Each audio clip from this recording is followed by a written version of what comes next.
জয় গৌর। এখন আমাদের বড় আনন্দের সময়, দোল উৎসব। প্রত্যেক বছরই আমরা এই সময় এক জায়গায় হই প্রভুর কৃপায়। তার কথা, তার ভক্তদের কথা আমরা আস্বাদন করতে পারি। আমাদের অহভাগ্য যে আমরা আমাদের এই সমস্ত ব্যস্ত জীবনে, অর্থাৎ সকলেই ব্যস্ত, তার মধ্যে থেকে যেখানে দিনে 5 মিনিটও প্রভুর জন্য সময় বের করতে আমাদের সমস্যা হয়, সেখানে এতটা সময় আমরা প্রভুর কাছে আসতে পারছি। প্রভুর অশেষ করুণা, তার কথা আমরা শুনতে পাচ্ছি। এখন আমাদের বড় আনন্দের সময়, কেন না দোলের সময়, রং খেলার সময়। দোলের দিন আমরা সকলে রং খেলি, আর দোলের বেশ কিছু সময় থেকে আগে থেকে আমরা দেখতে পাই যে নবদ্বীপ জুড়ে বহু ভক্তের সমাগম হয়। বাইরে থেকে বহু মানুষ আসে না, যখন নবদ্বীপে কত মানুষ এখন। তো দোলের সময় যেন নবদ্বীপের পরিবেশ একদম বদলে যায়। যেন কত মানুষ আসে, পরিক্রমা চলতে থাকে সবসময়। আমরা দেখি রাস্তায় সবসময় হরিনাম চলছে, সকলে দুবাহু তুলে গৌর হরি বলছে। এত মানুষ ধামে আসে, নবদ্বীপ ধামে। তো ধামে এসে পরিক্রমা যে করেন, তার কারণ পরিক্রমা হচ্ছে একটি ধাম সেবা। অর্থাৎ আমরা যখন কোনো ধামে যাই বা ধামে বসবাস করছি, আমরা আমাদের সৌভাগ্য ধামে বসবাস করছি, কিন্তু দুর্ভাগ্য তারপরেও প্রভুর একটা কাছে এসেও তার করুণা লাভ করতে পারছি না। তো বাইরে থেকে এত ভক্তরা আসছেন, তারা পরিক্রমা করছেন, প্রভুর কৃপা লাভ করছেন, কৃপাধন্য হচ্ছেন, কিন্তু আমরা ওই তখন পরিক্রমা করতে গিয়ে বড় কষ্ট আমাদের। কত মানুষ দেখো পরিক্রমা করছেন, কষ্ট করছেন। কষ্ট না করলে তো ভগবানকে পাওয়া যাবে না। তো কষ্ট করছেন, তাবতে থাকছেন, রাত্রিবেলা কোথায় থাকছেন ঠিক নেই, সারাদিন হাঁটছেন, ধাম সেবা করছেন। তা আমরা যারা পতিত, যারা এই সেবাটুকু করতে পারছি না, তা আমরা তো সেই ভক্তদের সেবা করতে পারি যারা ধাম সেবা করছেন।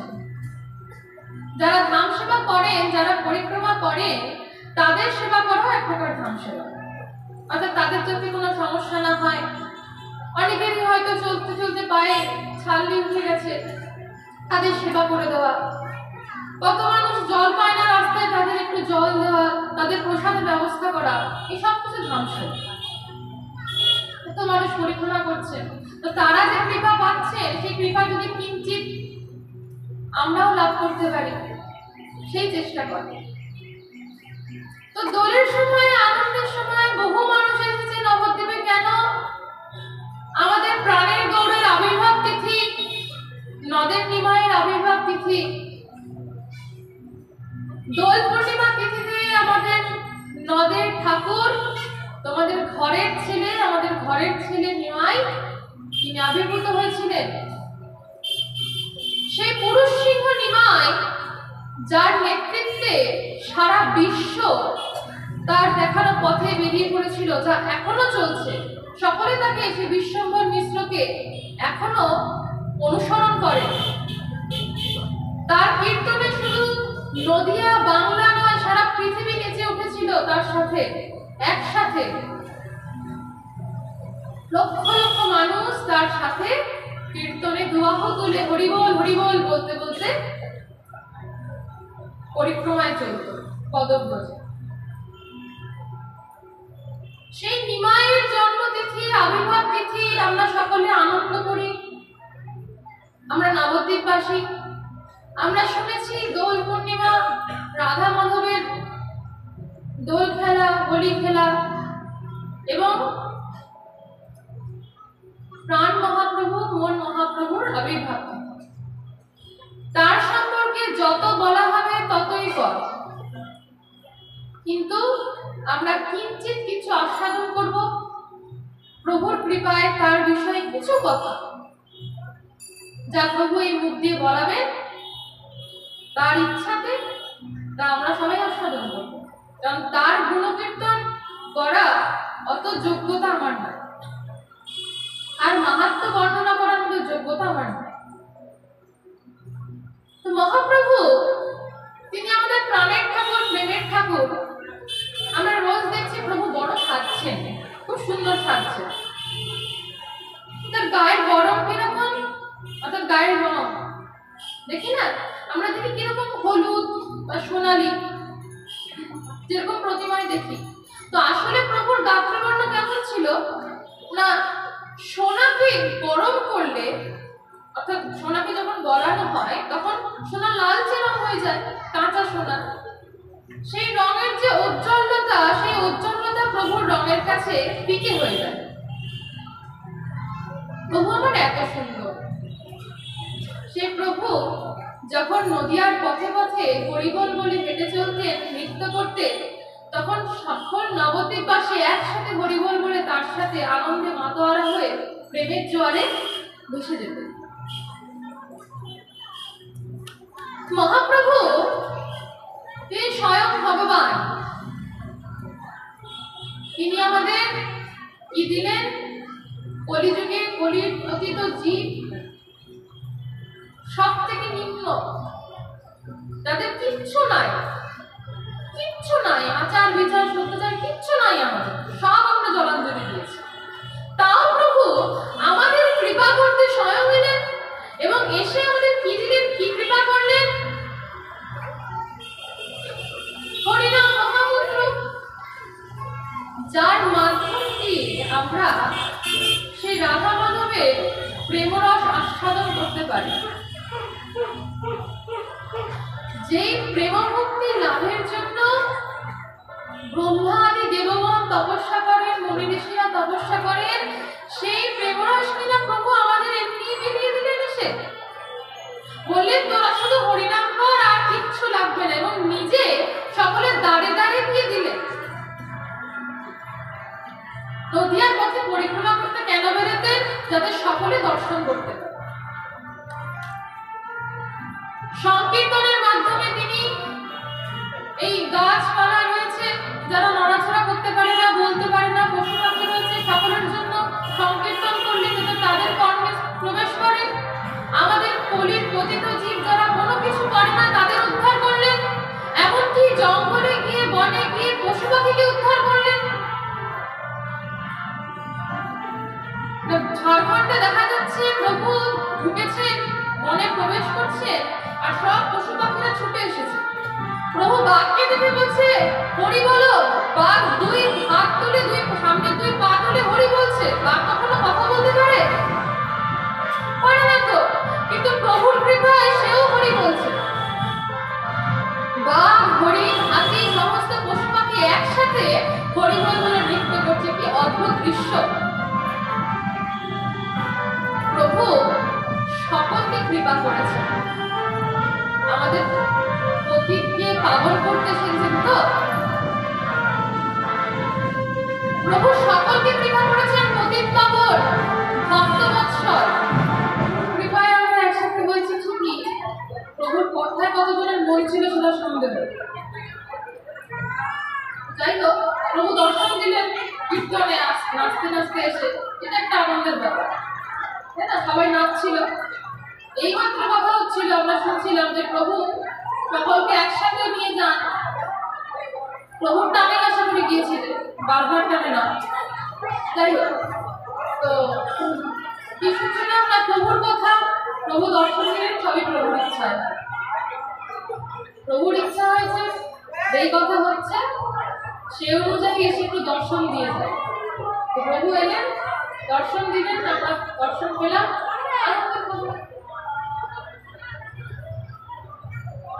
তো মহাপ্রভু তিনি আমাদের সেই প্রেমরস দান করলেন। এই কলির জীব আমরা, যারা সব থেকে পতিত, আমরা কিচ্ছু করি না, আচার নেই, শিষ্টাচার নেই, না যাগযজ্ঞ আছে, না পূজা অর্চনা রয়েছে, কোনো কিছু নাই আমাদের মধ্যে, কিচ্ছু নাই, কোনো সংস্কার নাই।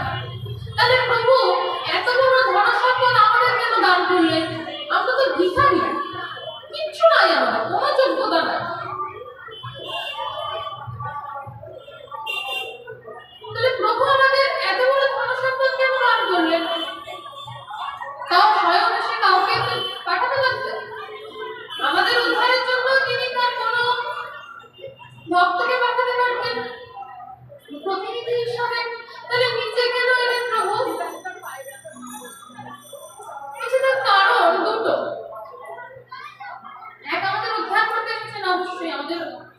ও সৌভাগ্য।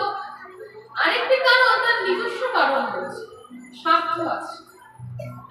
যে তার এই বৃন্দাবনে থাকার সময় লোভ হয়েছিল কৃষ্ণচন্দ্রের যে তিনি নিজেকে চিনবেন, নিজেকে ভালোবাসবেন, অর্থাৎ রাধারানী তাকে কিভাবে ভালোবাসতেন, কিভাবে দেখতেন, তার রূপ কিভাবে আস্বাদন করতেন তা জানবার বড় লোভ হয়েছিল।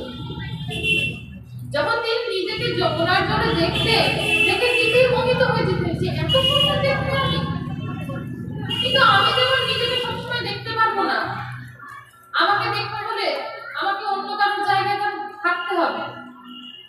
আমার মা আমায় কতটা ভালোবাসে তার জন্য আমাকে মায়ের জায়গায় যেতে হবে, নাহলে তুমি বুঝবো না। তেমনি প্রভু ওই কৃষ্ণকে বোঝার জন্য, রাধারানী কিভাবে কৃষ্ণকে ভালোবেসেছিলেন সেই প্রেমতত্ত্ব প্রেমরস বোঝার জন্য তিনি নিজে রাধাভাব অঙ্গীকার করে বলছে কৃষ্ণ আর গৌর একই। কি বলছেন?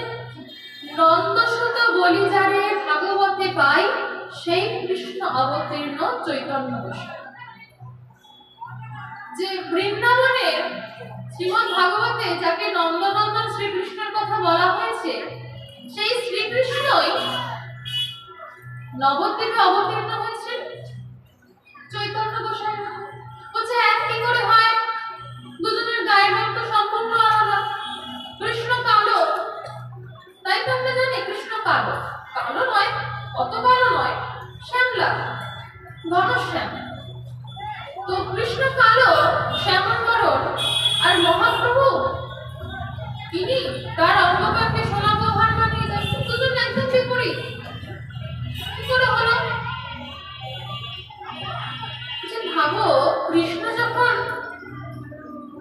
বৃন্দাবনের পথে পথে ধরে যেতেন, সকলে দাঁড়িয়ে থাকতেন তাকে একবার দর্শন করবেন বলে। তার এত সুন্দর রূপ, এত সুন্দর দেখতে কৃষ্ণকে, যাকে দেখে মদনদেব পর্যন্ত, কামদেব পর্যন্ত মোহিত হয়ে গিয়েছিলেন।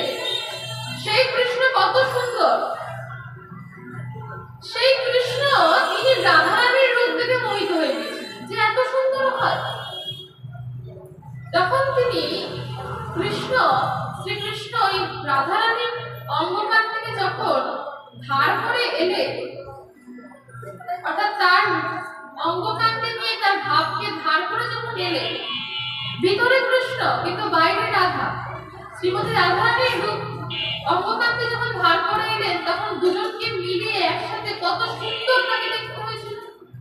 রাধা গোবিন্দ একসাথে যুগল হয়ে তাদের কত সুন্দর রূপের শো হয়েছিল। বহু গুণ বেশি সুন্দর দেখতে আমাদের গৌরাঙ্গ। তো কৃষ্ণ তিনি রাধা ভাব অঙ্গীকার করে এলেন কেন? না নিজেকে বোঝার জন্য। কৃষ্ণ কেমন তা জানবার জন্য তিনি মহাপ্রভু হয়ে এলেন। এবং বলছেন কি করে বোঝা যায় তিনি কৃষ্ণ? না, কৃষ্ণের যেমন বাঁকা নয়ন, তিনি না কখনো কারোর থেকে সোজা ভাবে তাকান না। তিনি যখন পথ ধরে যান, সকলের দিকে তির্যক ভাবে তাকান, অর্থাৎ টেরা চোখে, কোনা দিয়ে তাকান, তির্যক ভাবে তাকান। তো বলছে সেই নয়ন এখনো বাঁকা রয়ে গেছে। গৌর যখন নদীহার পথ ধরে যান, তখন ওই একই ভাবে তাকান। তো বোঝা যাচ্ছে নয়ন একই রয়েছে, দুজন একই রকম চাল চলো। কৃষ্ণ যখন হাঁটতেন তখন দেখে মনে হতো নৃত্য ভঙ্গিমায় চলেছেন, মহাপ্রভু সেইভাবে হাঁটেন। কৃষ্ণ যখন কথা বলতে মনে হচ্ছে না সুমধুর গীত শুনতে পাচ্ছি, গান, সুন্দর গান, অন্যধারা। মহাপ্রভু যখন কথা বলতেন একই রকম। আবার কৃষ্ণের বৃন্দাবনের দুষ্টুমির কথা তো সকলেই জানে। লুকিয়ে গিয়ে কোথাও মাখন চুরি করেছে, এবার হাড়ি ভেঙে দিয়েছে মাখনের। যদি মাখন না পায়, গোপিনী মায়েরা হয়তো লুকিয়ে রেখেছে খালি হাড়ি, এই হাড়ি নামে ওখানে হয়তো পেচ্ছাপ করে চলে এসেছে। বাচ্চা কাচ্চা ঘরে শুয়ে রয়েছে, কাঁদিয়ে দিয়ে চলে এসেছে। কত কত কত যে দুষ্টুমি করেছে কৃষ্ণ। তো মহাপ্রভু কিছু কম যান না, উনিও একই কাণ্ড করতেন। উনি নবদ্বীপের ঘাটে রোজ তার কাজ ছিল টোল থেকে বেরিয়ে নবদ্বীপের ঘাটে চলে যাওয়া বন্ধুদেরকে নিয়ে গিয়ে যত ব্রাহ্মণরা স্নান করে উঠতেন সকলের গায়ে বালিশ দিত। ব্রাহ্মণরা স্নান করতে নামছেন, দুঃসাগর দিয়ে গিয়ে পা ধরে টেনে দেওয়া, এরকম বিভিন্ন কাণ্ড কারখানা। তারপরে মায়েরা সব ব্রত করতেন না, সত্যনারায়ণের ব্রত, বিভিন্ন ষষ্ঠী ব্রত, বিভিন্ন ব্রত এখনো তো করে। এই ব্রতের জন্য নৈবেদ্য হয়তো সাজিয়ে রেখেছেন, সব চোখ বুজে রয়েছে, চোখ খুলে দেখছে নাই কোথায়, নিমাই নিয়ে চলে গেছে, নিমাই সব খেয়ে দিয়েছে। এরকম বিভিন্ন কাণ্ড। এক একজনের বাড়িতে গিয়ে নাড়ু রয়েছে কি অন্ন রয়েছে, যা সব খেয়েছিল, না যদি না পায় বাচ্চাকে কাঁদিয়ে দিল, কোথাও হাড়ি ভেঙে দিল, কি না করেছে দুষ্টুমি। ওদের সবই এক, শুধু ওই গায়ের রংটা ধার করে এসেছে, লুকিয়ে এসেছে। যে লুকিয়ে যে এসেছে সেটাও প্রকাশ পাচ্ছে তার বিভিন্ন কাণ্ড কারখানা। সবকিছুই কৃষ্ণের মতো, শুধু গায়ের রংটা লুকিয়ে এসেছে। সেই প্রভু তিনি এলেন, তিনি আমাদের মহাদানী প্রভু। কেন? সব থেকে বড় সম্পদ আমাদের তিনি দান করেছেন প্রেমরস। সব থেকে বড় সম্পদ, এর থেকে বড় সম্পদ আর কিছু নাই। প্রভু আমাদের কাছে টাকা চেয়েছেন না, গয়না চেয়েছেন না, বলেছেন আমাকে এত বড় বাড়ি করে দে না, কিচ্ছু চাননি তো। কি চেয়েছেন? বলেছেন তোরা শুধু আমাকে প্রেম দিয়ে ডাক, প্রেমের সাথে ডাক, ভালোবাসি তো আর কিচ্ছু না। তোরা আমাকে ভালোবেসে দুটো নবন্ধ লাগলে সেটাই আমার কাছে অমৃত। প্রেমের টান ঠাকুর আমার থেকে আর কি চান?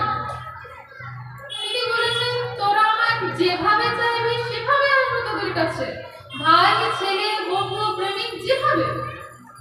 তিনি প্রেমের কানা। তো তিনি আমাদের সেই প্রেমরস বোঝাতে এলেন। কি বলছেন? অনর্পিত চরিঞ্চিরা করুণায় অবতীর্ণ খলু সমর্পয়িত উন্নত উজ্জ্বল রসম সভক্তি শ্রিয়ম। অনর্পিত চরিঞ্চিরা অর্থাৎ যা আগে কোনোদিন অর্পিত হয় না, যা আগে কোনোদিন কেউ দেয় না বা পরেও কেউ কোনোদিন দেবে না, এমন কোন বস্তু প্রভু আমাদের দিবে যা আগে কোনোদিন কেউ দেয় না, পরেও কেউ দেবে না। কি বলছেন? করুণায় অবতীর্ণ হলো, করুণা করে অবতীর্ণ হয়েছেন। কেন? আমাদেরকে সেই উন্নত উজ্জ্বল প্রেমরস সমর্পণের জন্য, আমাদের শেখানোর জন্য। সব থেকে বড় সম্পদ তিনি আমাদের শেখাতে এলেন কি? স্বভক্তি শ্রিয়ম, তাকে কি করে প্রেম ভক্তি দিয়ে পেতে হয় তা শেখাতে। আমাদেরকেই কেন দিবে? চারজন আমাদের সত্য প্রেতার দাপট বলি। আমরা এর আগে 3 যুগে কত কাহিনী শুনেছি, সেখানে কত বীর ছিলেন, যোদ্ধা ছিলেন, কত মুনি ঋষিরা ছিলেন। আমরা শুনেছি দেবতারা তপস্যা করছেন, রাজারা তপস্যা করছেন, মুনি ঋষিরা তপস্যা করছেন, এমনকি অসুরেরাও তপস্যা করছে। আমরা দেখি না প্রত্যেকবার মহালয়া দেখি যে মহিষাসুর প্রত্যেকবার তপস্যা করছে, তো অসুরেরাও তপস্যা করছে। এখানে তো আমাদের এমন অবস্থা, আমরা অসুরেরও ধর, পশুরও ধর। তপস্যা বাবা, মন্দিরে যেতে গিয়ে আমাদের 10 দিন চিন্তা করতে হয়। গুরুদেবের কাছ থেকে যে মন্ত্রটুকু পেয়েছি সেই 5 মিনিট সময় আমরা দিনে বের করতে পারি না, এতই ব্যস্ত আমরা। তো সত্যযুগ, ত্রেতাযুগ, দ্বাপরযুগ, এর আগে প্রথম তপস্যা ছিল, যাগযজ্ঞ ছিল, আচার আচরণ ছিল, অর্চনা পূজা সব ছিল, নিয়ম মেনে সংস্কার ছিলেন। তাদেরকে যদি এই প্রেমরস দান করলেন না, আমাদেরকে কেন দান করলেন? বুঝছেন? এক বাবা ব্যবসায়ী, তো ব্যবসায়ী কি আগেকার দিনে এখনো হয়? ব্যবসায়ীরা বাইরে বাইরে করে আগেকার দিনে জাহাজ নিয়ে বেরিয়ে যেতেন ব্যবসায়ীরা, সেই কবে ফিরবেন ঠিক নাই। তো বাবা ব্যবসায়ী, তার 4 ছেলে। তিনি ব্যবসায় বেরোবেন, তো তার চিন্তা হচ্ছে 4 ছেলে খাবে কি। তো তিনি 4 ছেলেকে ডেকেছেন, ডেকে 1 লক্ষ টাকা 4 জনের মধ্যে ভাগ করে দিয়েছে। 1 লক্ষ টাকা 4 জনের মধ্যে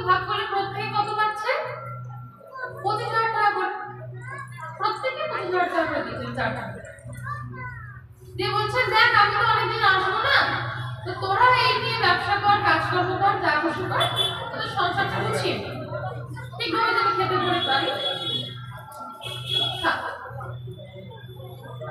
বলে বাবা বেরিয়ে গেছে। বহু সময় পর তিনি ফিরেছেন, ব্যবসা বাণিজ্য করে ফিরেছেন বহু বছর পরে। বাবা আসছে দেখে 4 ছেলে খুবই আনন্দ পেয়েছে, বাবা আসছে, সবাই আনন্দে সব ঘর সাজিয়েছে, সাড়ম্বরে বাবাকে নিয়ে গেছে, নিয়ে গিয়ে বসিয়েছে, সেবা যত্ন করছে, কেউ বাতাস করছে, কেউ কিছু খাবার দিচ্ছে, জল দিচ্ছে, পা ধুয়ে দিচ্ছে। কিছুক্ষণ বাবা বিশ্রাম নেওয়ার পর বড় ছেলে এসেছে ঘরে। বাবা জিজ্ঞেস করছে কি রে, 25,000 টাকা দিয়ে গেলাম, কি করলি? তখন বড় ছেলে বলছে যে বাবা আপনার আশীর্বাদে আমি 25,000 টাকা দিয়ে বড় ব্যবসা করেছি, তাতে এত টাকা করেছি যে আমার পরবর্তী 7 জন্ম বসে থাকবে, 7 প্রজন্ম বসে থাকবে। তো বাবা তো খুব খুশি হয়েছে, কারণ ছেলের যদি উন্নতি হয়, সন্তানের উন্নতি হলে বাবা মা স্বাভাবিকভাবে খুশি হন, আনন্দ পান। তো বাবা খুব খুশি হয়েছে, বলছে বাহ বাহ খুব ভালো খবর, ভালো আশীর্বাদ করেছে। প্রণাম করে বড় ছেলে চলে গেছে। কিছুক্ষণ পর মেয়ে ছেলে এসেছে। মেয়ে ছেলে এসে বলছে যে মেয়ে ছেলেকে আবার জিজ্ঞেস করেছেন কিরে কি করলি, তো দাদা তো এত পয়সা কামিয়েছে, তুই কি করলি? যে বাবা দাদার মতো অতটা করতে পারি নাই, কিন্তু যতটুকু করেছি তাতে আমার পরবর্তী 5 প্রজন্ম ভালোভাবে চলবে, ওদের আর কিছু করতে হবে। বাবা তো খুব খুশি, বলছে বাহ খুব আমার কাজের বোঝা নেমে যাচ্ছে, খুব ভালো। আবার কিছুক্ষণ পর ছেলে এসেছে। ছেলেকে একই প্রশ্ন করেছেন কি করলি এই টাকা দিয়ে? ছেলে বলছে বাবা দাদাদের মতো করতে পারি নাই, কিন্তু আমি যা করেছি পরবর্তী 3 প্রজন্ম ভালোভাবে চলে যাবে। বাবা তাদের খুশি হয়েছে, বা খুব ভালো, অনেক টাকা আছে, 7 প্রজন্ম, 5 প্রজন্ম, 3 প্রজন্ম চলে যাওয়া মানে প্রচুর টাকা কামিয়েছে, প্রচুর সম্পদ, ধন সম্পদ তাদের। যে বা খুব ভালো, আনন্দ পেয়েছে, শান্তিতে আবার বিশ্রাম। বেশ কিছুক্ষণ পর ছোট ছেলে এসেছে, মাথা নিচু করে মুখ কালো করে ঢুকেছে। কিরে কি হলো, তো দাদারা তো এত উন্নতি করেছে, তুই কি করলি? ছোট ছেলে আস্তে আস্তে বলছে যে বাবা কিছু করতে পারি, কিছু করতে পারিস নি, এত টাকা দিলাম কি করলি? সব নষ্ট করে পুড়িয়ে দিয়েছে, সব নষ্ট করে ফেলেছিস, তাহলে তোদের দিন চলছে কি করে? জানি না বাবা, আজকে খেতে পারবো কিনা তাও জানি না, এমন অবস্থা।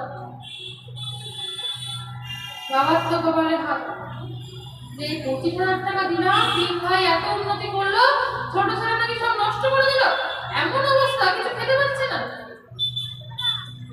বলছে অবদান তো ভাবে 25,000 টাকা উড়িয়ে দিবি, এভাবে কথা বলছেন। তারপরে 3 ছেলেকে ডেকেছেন, বড় 3 ছেলেকে ডেকেছেন যে তোমরা কাজ করো, তোমার ভাইকে কিছু টাকা দাও, সাহায্য করো, যাতে ও আবার কিছু একটা কাজ করতে পারে, তাহলে ও দাঁড়িয়ে যাবে।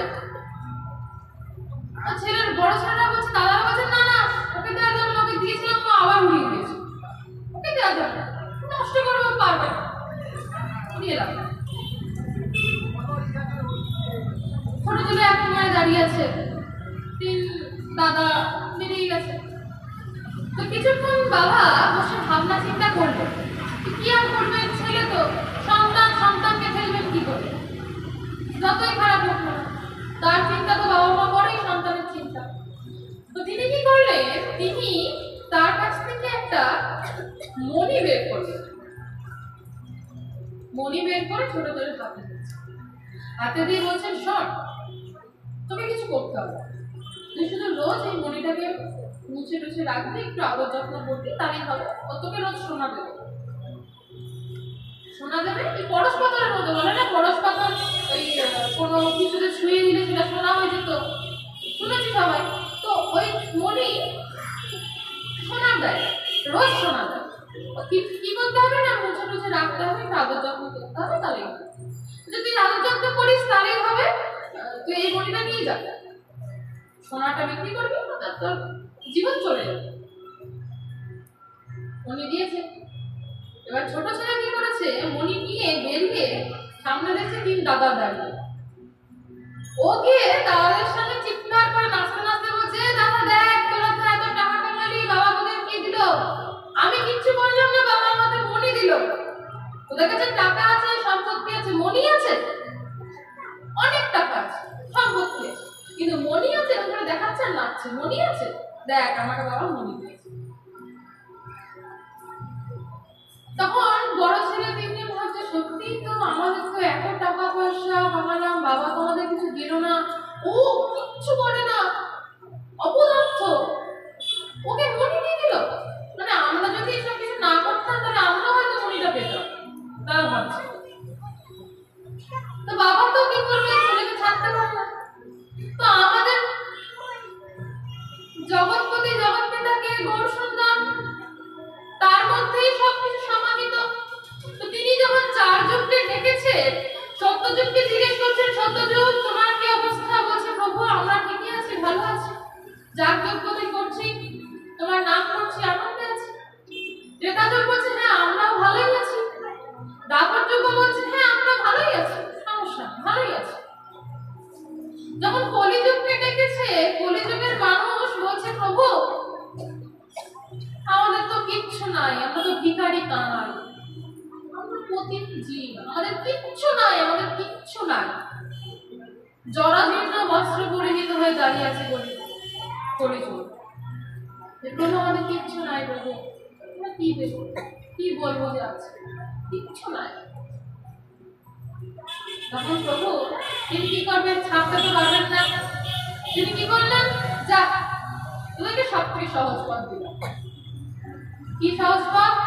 হরিনাম দিলেন। তো হরিনাম সহজ পথ হলেও আমাদের কাছে সব থেকে মূল্যবান সম্পদ এসে দাঁড়ায়, আমাদের ভাগের সব থেকে মূল্যবান সম্পদ। বলছে তোদের যাগযজ্ঞ কিচ্ছু করতে হবে না, পূজা করতে হবে না, কিচ্ছু করতে হবে না, তোদের কোনো বাধা নিষেধ নাই, শুধু হরিনাম কর, শুধু হরিনাম কর, আর কিচ্ছু না। যেখানে সেখানে হরিনাম জপ, তুমি যে কোনো কাজে হরিনাম করতে পারবে, হাতে করো কারণ মনে করো না, যে কোনো কাজ করতে করতে সবসময় তুমি হরিনাম করতে পারবে, কোনো বাধা নিষেধ নাই। সব থেকে সহজ পথ দিলেন আর সব থেকে মূল্যবান সম্পদ দিলেন।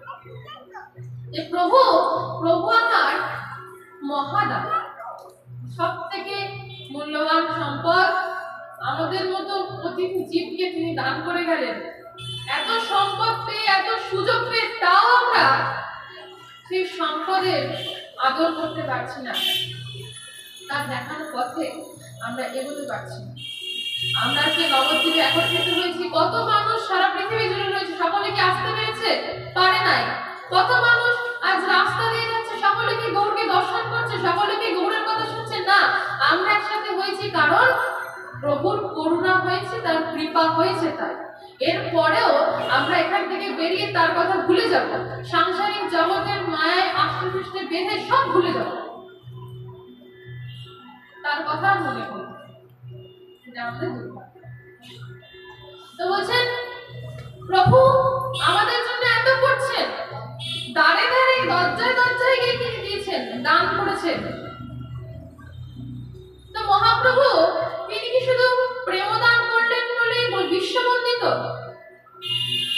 সারা বিশ্ব যার কীর্তনকে নিয়ে পড়াশোনা করছে, তার কীর্তনকে নিয়ে আলোচনা করছে, যে তার কীর্তনে কি এমন ছিল যে লক্ষ লক্ষ মানুষ তার পিছনে হরিবল বলতে বলতে ছুটে চলেছিল। বলছেন, প্রভু তো পতিতদের উদ্ধার করেছেন, আমাদের মতো পতিতদের উদ্ধার করেছে। অভাগাদের, তাদের কিছু নাই, কিচ্ছু পারে না, তারা তো কৃপা পেয়েছে। তার সাথে প্রভু যারা অধিকারী, অর্থাৎ অনেক পণ্ডিতের কথা আমরা শুনেছি, যাদের সাথে প্রভুর বার্তালাপ হয়েছে, তার ঘটনা রয়েছে, তারা যে সকল বিষয়ে শাস্ত্রজ্ঞ তাদের সেই সকল বিষয়ে তিনি বুঝিয়েছেন, সেই বিষয় থেকে তিনি প্রেমভক্তি প্রদান করেছেন। যারা অধিকারী বিশেষে তিনি কৃপা করেছেন। আবার কখনো কাউকে প্রেমালিঙ্গনে কাছে টেনে নিয়ে প্রেম প্রদান করেছেন। আবার যখন প্রয়োজন হয়েছে পুরুষ সিংহ গৌরাঙ্গ তিনি গর্জন করে উঠেছেন এবং অন্যায়ের বিরুদ্ধে প্রতিবাদ করেছেন। যারা অন্যায় করেছে, দুষ্ট দুর্বৃত্ত, তাদেরকে শাসন করে সঠিক পথে এনেছে। যেখানে যেরকম প্রয়োজন সেইভাবে প্রভু সকলকেই কৃপা করছেন, কাউকে বঞ্চিত করেন না। তিনি কি দিলেন, কি সম্পদ যা আগে কখনো দেওয়া হয় নাই, যা পরবর্তীতে হবে না, এমন সম্পদ তিনি দিলেন। সেই প্রভুকে আমরা বন্দনা করি, সেই প্রভু কৃপা প্রার্থী আমরা। তো প্রভু কি চেয়েছেন? আমরা যেন তাকে ভালোবাসি, তো যাকে ভালোবাসবো তার বিষয়ে তো জানতে হবে, কিছু তো জানতে হবে। প্রভু কত সুন্দর, তার লীলা কত সুন্দর। কি বলছেন? হরিপুরট সুন্দর দুতি কদম্ব সন্দীপিত সদা হৃদয় কন্দরে স্ফুরত শচীনন্দন। যে প্রভু বড় সুন্দর, তিনি কে? স্বয়ং হরি। তিনি অমঙ্গল হরণ করেন, তিনি হরি। প্রভু বড় সুন্দর, তার গাত্রবর্ণ কিরকম? যা ঠান্ডাকে হার মানায় সোনার গৌর। তিনি দেখতে কিরকম? বড় সুন্দর। তার উচ্চতা প্রায় 7.5 ফুট। অর্থাৎ আমরা 6 ফুট দেখলে এরকম করে দাঁড়ায়, তাই না? 6 ফুট বাবা, 7.5 ফুট লম্বা, বিরাট উচ্চতা। এরকম দেখতে বড় সুন্দর। তার সৌন্দর্য বর্ণনা যত লিখবে তত বাড়বে, যত লিখবে তত মনে হবে এটা বাকি রয়ে গেল, ওটা বাকি রয়ে গেল। তার নয়ন দুখানি কিরকম? আকর্ণ বিস্তৃত, অর্থাৎ এরকম বড় বড় টানা টানা নয়। কপালে তিলক, কেশ কিরকম? না চাচর কেশ, থাক থাক থাক থাক কোকড়ানো, চুল নেমেছে পিছনে, চাচর কেশ। মা যশোদা যেরকম কৃষ্ণকে এই কেশ বেঁধে ছুটি করে দিতে, মহাপ্রভু মাঝে মধ্যে এরকম কেশ বেঁধে ছুটি করে। তার গলায় কইতে, সুন্দর দেহ, কাঁধ চওড়া, ছাতি চওড়া এবং কোমর সরু, অর্থাৎ সুষ্ঠ দেহ, দেহের গড়ন বড় সুন্দর। তিনি যখন নবদ্বীপের পদ্ময়ে যেতে, তখন সকলেই উকি দিয়ে দেখত, নারী পুরুষ নির্বিশেষে সকলেই উকি দিয়ে দেখত। অর্থাৎ তাকে যে একবার দেখেছে সে চোখ ফেরাতে পারে, সে আর চোখ ফেরাতে পারেনি। কি বলছে? যেই দেখেছে সেই বুঝেছে, তার চরণে বিতাইছে গৌর আমি তোমার হলাম বলে। যে একবার গৌরকে দর্শন করেছে সে সঙ্গে সঙ্গে নিজেকে গৌরের চরণে বিকিয়ে দিয়েছে, যে গৌর আমি নিজেকে তোমার চরণে বিক্রি করে দিলাম, আমি তোমার হয়ে গেলাম, আমার বলতে কিছু নাই, আমার সবকিছু তোমার। গৌর আমার এত সুন্দর। দেখো, গৌরকে গৌর সুন্দরই বলা হয়, যার নামের সাথে সুন্দর শব্দটা যোগ করে দেওয়া হয়েছে, গৌর সুন্দর।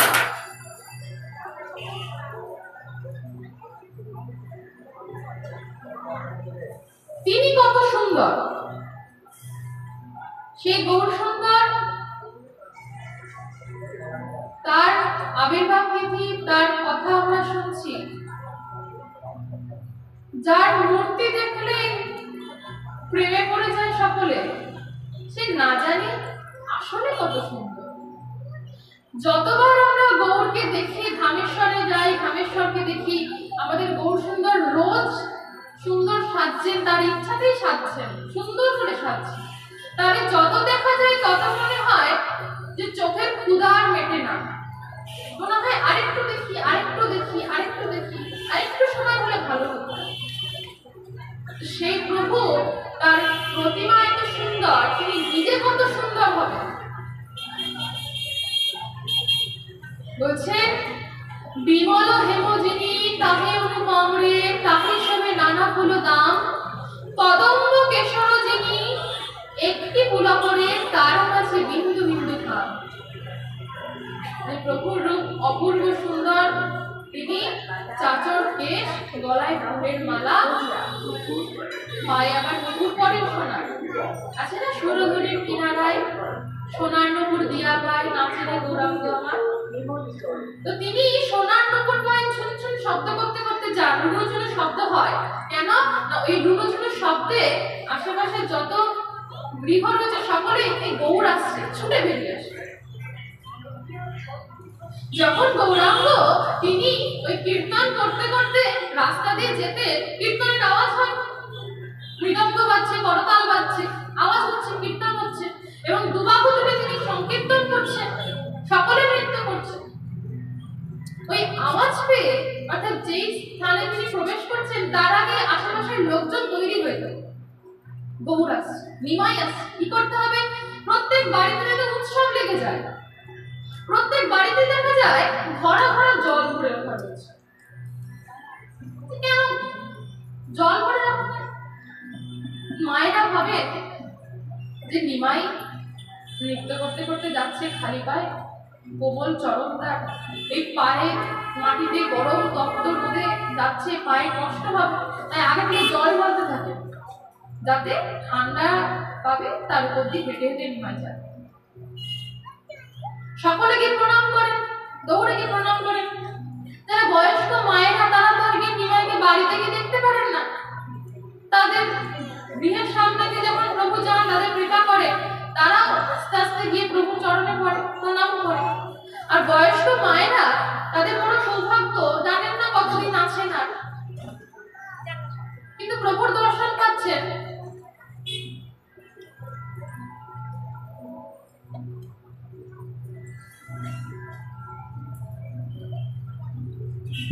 প্রভুর দর্শন পাচ্ছেন, তাতেই তাদের আনন্দ।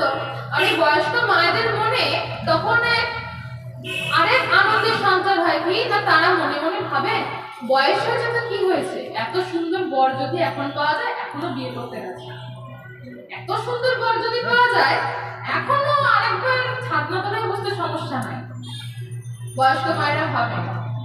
আর রমণীরা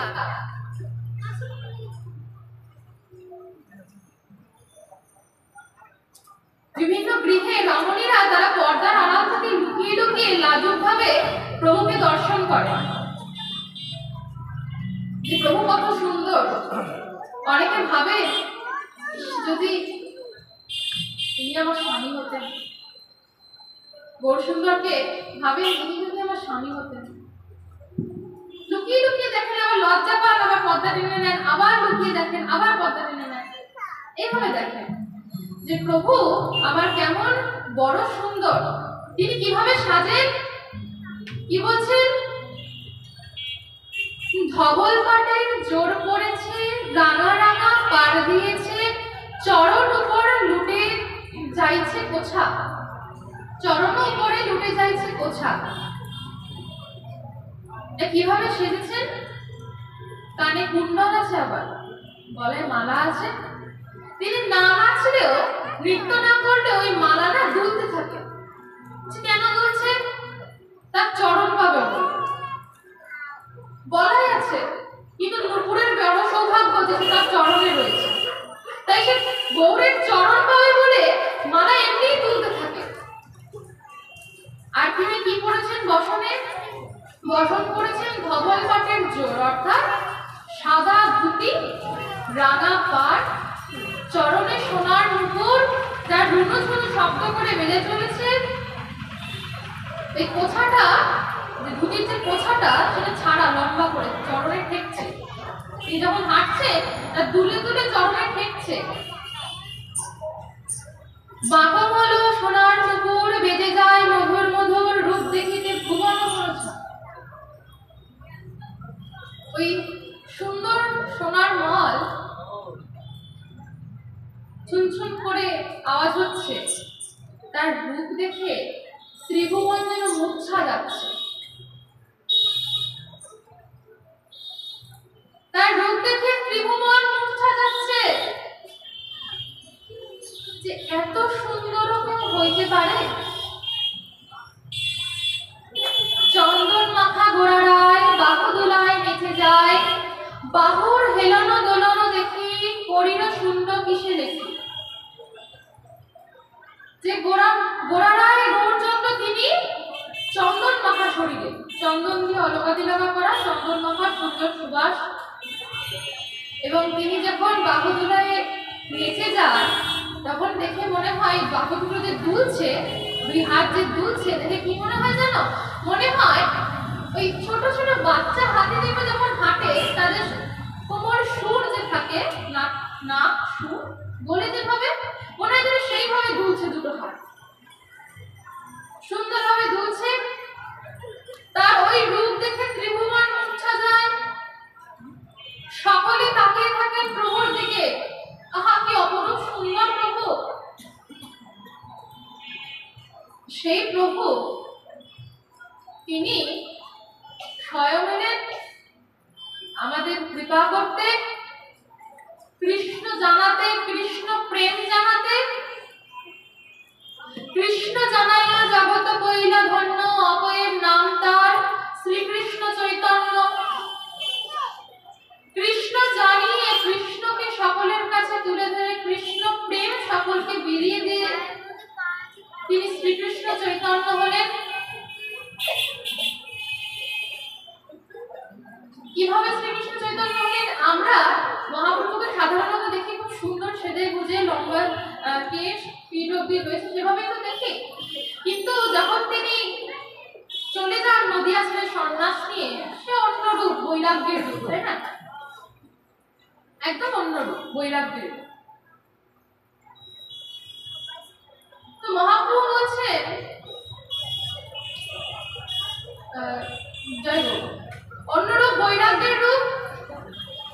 তো আমাদের বাঙালিদের জন্য বা নদের মানুষের জন্য, নদিয়ার জন্য ওই রূপ দেখা বড় কষ্টের। নদের নিমাই সব ছেড়ে চলে গেছেন, আমাদের ছেড়ে চলে গেছে।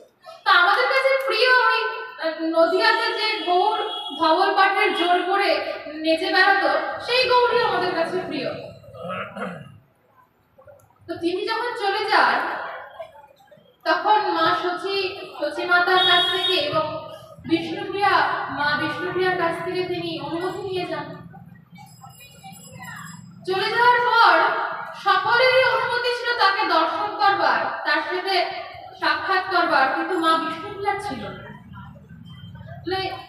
আমরা যে আজকে এই সারা বিশ্ব যে প্রেমরস আস্বাদন করছি, যে কৃপা লাভ করেছি, তার অন্যতম এক কারণ কিন্তু মা বিষ্ণুপ্রিয়ার আত্মত্যাগ, তার সাক্ষাৎ। তিনি সেই বিরহকে, কঠিন বিরহ যন্ত্রণাকে অঙ্গীকার করেছিলেন বলেই প্রভু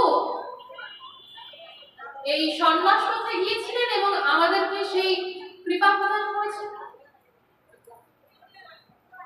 তো পরশুদিন সেই প্রভুর আবির্ভাব তিথি, দোল পূর্ণিমা তিথি। বলছেন প্রভু পূর্ণিমাতে কেন এলেন? এত তিথি রয়েছে, তাহলে প্রভু পূর্ণিমাতে কেন এলেন?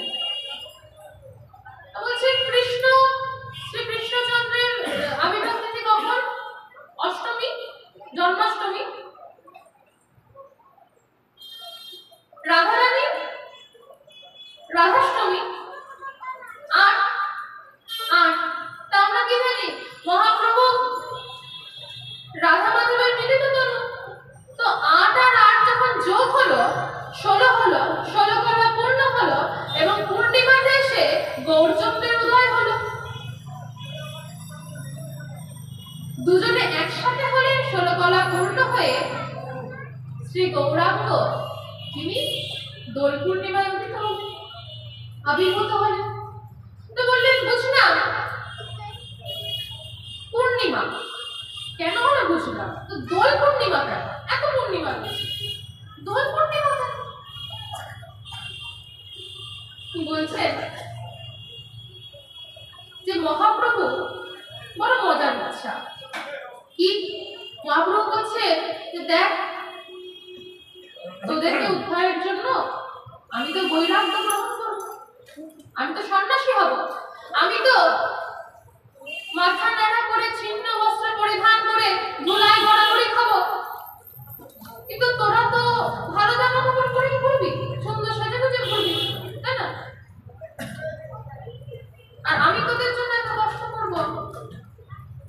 না, তা তো হয় না। দোলের দিন তোরা তো ভালো কাপড় পরবি না। আমরা দেখি না, দোলের আগের দিনই আমাদের সকলেরই মা ওই যত পুরনো কাপড় বের করে দেয় যে ওটা পর, নোংরা হবে, সমস্যা হবে, কষ্ট হবে, রং খেলবি, সব ভূত হয়ে যাবে। তো দোলের দিন যদি আমি আসি, সেই দিন তো সকলে নোংরা জামা পরে ঘুরবি, মানে একদম জীর্ণ জামা, জীর্ণ কাপড়। তো আমি যেদিন আসবো সেদিন তোর খুব ভালো কাপড় পরবি, আমি তোদের জন্য কষ্ট করবো, তোরা সেদিন করতে পারবি। এটা বড় মজার ইচ্ছা। আরেকটা কারণ কি না, দেখবে শীত যখন শেষ হয় তখন প্রত্যেকটা গাছের পাতা ঝরে যায়, জীর্ণতা সব দূর হয়ে যায়। দোলের আগের দিন এই ন্যাড়াপোড়া হয় না, দেখবে শুকনো পাতা একসাথে করে আমরা জ্বালিয়ে দিই, এই না জীর্ণতা, জরাজীর্ণতা সবকিছুকে আমরা জ্বালিয়ে শেষ করে দিই। শেষ করে দেওয়ার পর কি হয়, বসন্ত, দোলের দিন রঙের খেলা, বসন্ত আসে। তো প্রভু দোলের দিন কেন এলেন? আমাদের মনের জরাজীর্ণতাকে দূর করে আমাদের মনকে প্রেমের রঙে রাঙিয়ে তুলতে, নতুন দিশা দেখাতে, তাই প্রভু দোলের দিন। বুঝলাম দোল পূর্ণিমা, তো পূর্ণিমাতে তো এলে, তো পূর্ণিমার দিন আবার চন্দ্রগ্রহণ ছিল কেন? প্রভু আসছেন, ভগবান আসছেন, ঈশ্বর আসছেন, তো তাদের তো সব শুভ নক্ষত্ররা এক জায়গায় হবে, শুভ নক্ষত্ররা এক জায়গায় হবে, তো সেই সময় চন্দ্রগ্রহণের মতো ঘটনা কেন? কেন জানো না, চন্দ্রগ্রহণে আমরা কি করি, যখন যে কোনো গ্রহণ হোক, চন্দ্রগ্রহণ, সূর্যগ্রহণ, আমরা কি করি, হরিনাম করি, কাজ ছেড়ে বসে হরিনাম করি। গ্রহণ শেষে সকলে কীর্তন করতে করতে স্নানে যায় গঙ্গায়, তাই না? তো প্রভু গ্রহণ কেন, গ্রহণের সময় কেন এলেন না, আমি যখন আসছি তার ওই কিঞ্চিত আভাস দিলাম যে আমি তোদের হরিনাম দিতে আসছি। তো সকলে সেই সময় নবদ্বীপ জুড়ে নদিয়াবাসী সকলে হরিনাম করছিল, সংকীর্তন করছিল, এমন সময় প্রভু তিনি নবদ্বীপে অবতীর্ণ হলেন। আরেকটি কারণ, কি কারণ? চন্দ্রদেব চাঁদ ভাবছে যে আমায় তো লোকে সুন্দর বলে, আমাকে দেখলে সবাই তাকিয়ে থাকে, বলে বাহ কি সুন্দর স্নিগ্ধ, কিন্তু আমাদের তো কলঙ্ক আছে, দাগ আছে না, চাঁদে দেখি দাগ আছে, আমাদের তো কলঙ্ক আছে। কিন্তু আজ এই ধরাধামে নদিয়ার বুকে চার উদয় হচ্ছে, অকলঙ্ক চাঁদের উদয় হচ্ছে, যার কোনো কলঙ্ক নাই।